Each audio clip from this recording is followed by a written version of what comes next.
Hello, I'm Peter Walton from Zenith, and I'm here to talk to you today about your investment portfolio.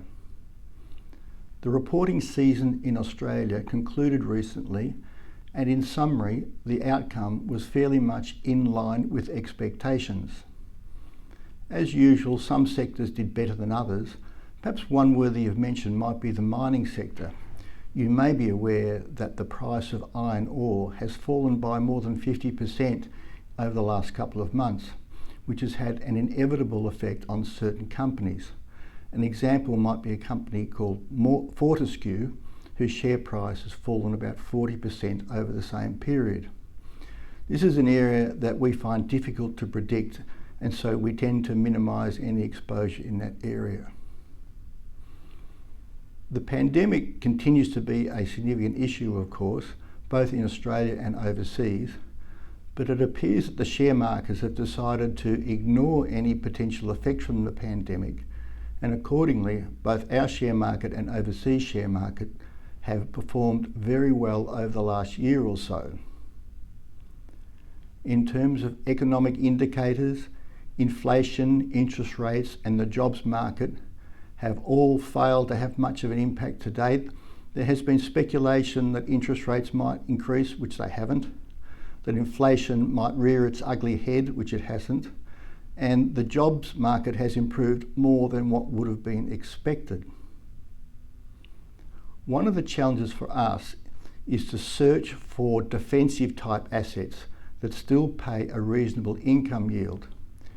You would probably know that term deposits continue to pay less than 1% per annum, and other defensive assets such as government bonds also pay a low yield, but with the added risk that if interest rates rise, the value of current bonds that are issued tends to fall.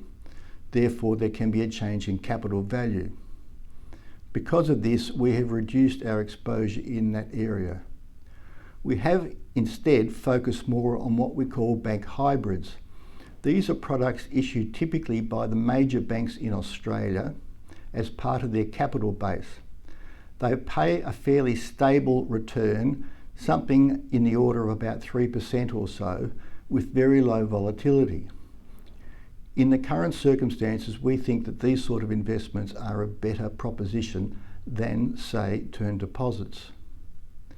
We've also taken a greater interest in some specific sectors that we think will remain as good growth opportunities for the foreseeable future.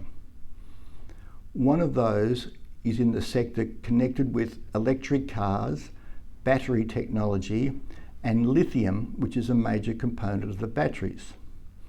Another sector we have got more involved in is in the area of robotics, and a third sector that we like is to do with technology, particularly the NASDAQ index in the US, which includes companies such as Amazon, Facebook, and Google.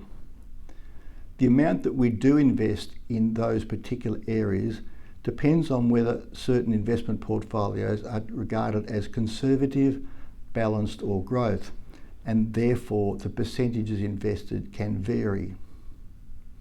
We invite you to have a look at your investment portfolio to see the changes that have recently been made, and as always, if you have any questions at all, please feel free to contact us. Thank you.